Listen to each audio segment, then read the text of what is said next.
Bracketology presented by Dave Campbell's Texas Football, breaking down the 2020 UIL Texas High School Football Playoff brackets. I'm Greg Tepper. This screen behind me has the 4A Division II bracket on it, and it's going to be a lot of fun, particularly in one region, but every single region has intrigue. That's kind of the interesting thing here, is every single region, we're going to focus a lot on one particular region. We'll get to that maybe when we talk about the third region we're talking about.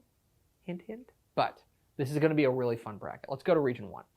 Region 1 is a lot of teams we had high hopes for that I still think, if they get hot, could absolutely win the region. I'll give you a perfect example. Salina entered the year as my favorite to win Region 1 of 4A Division II. I think they've probably struggled a little bit more than they thought they would, but the talent is not the issue there. If they figure things out, they can absolutely make a run, but they will run into Sweetwater potentially in the second round. Leo Holsey, their quarterback, unbelievable. That is, by the way, another thing. Write a note. Sweetwater's super young. They're going to be back for the next couple of years. Lubbock Estacado has got tons of talent, but they could draw Iowa Park or Sanger, either of whom is a very interesting second-round matchup for them. Bottom half of the bracket here, I got to tell you, I like this Graham team. I like this Graham team a lot. Daniel Robertson runs the ball exceptionally well. Their defense, I think, is starting to round into form. I think the favorite out of this kind of group of four. And then at the bottom half of the bracket, again, you've got a couple of teams that I think have a chance to really catch fire. Aubrey, of course, the champions of District 4, they've got a chance. And then Midland Greenwood or Seminole, both of whom have a chance to make a run. Let's talk about Region 2 now.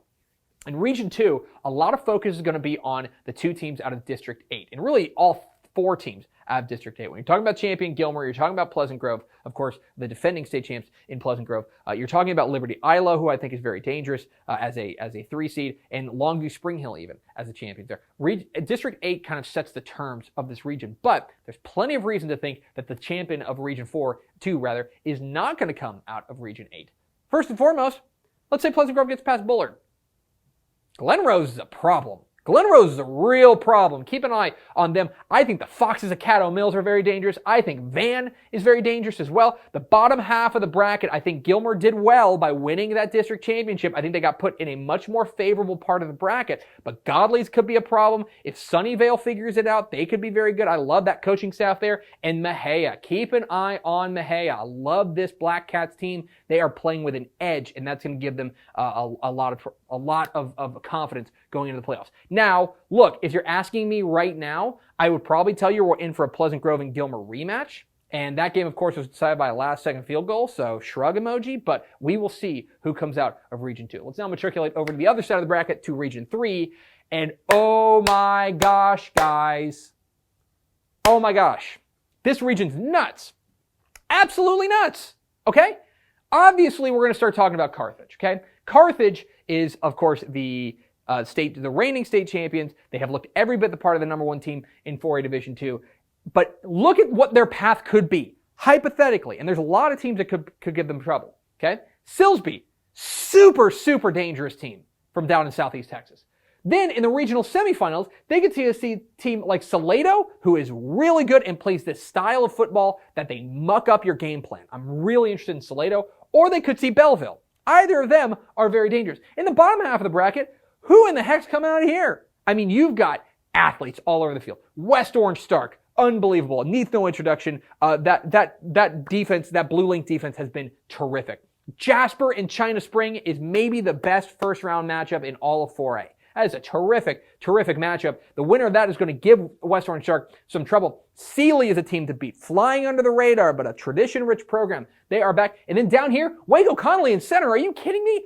Awesome first-round matchup. Winner of that game is going to give whoever comes out of here a lot of trouble. So, Region 3, absolutely nuts. Carthage got to be your favorite, but tons of landmines for the Bulldogs that they're going to have to navigate. Let's go to Region 4 now, where things are a little bit more, I think, manageable. Of course, you've got Cuero.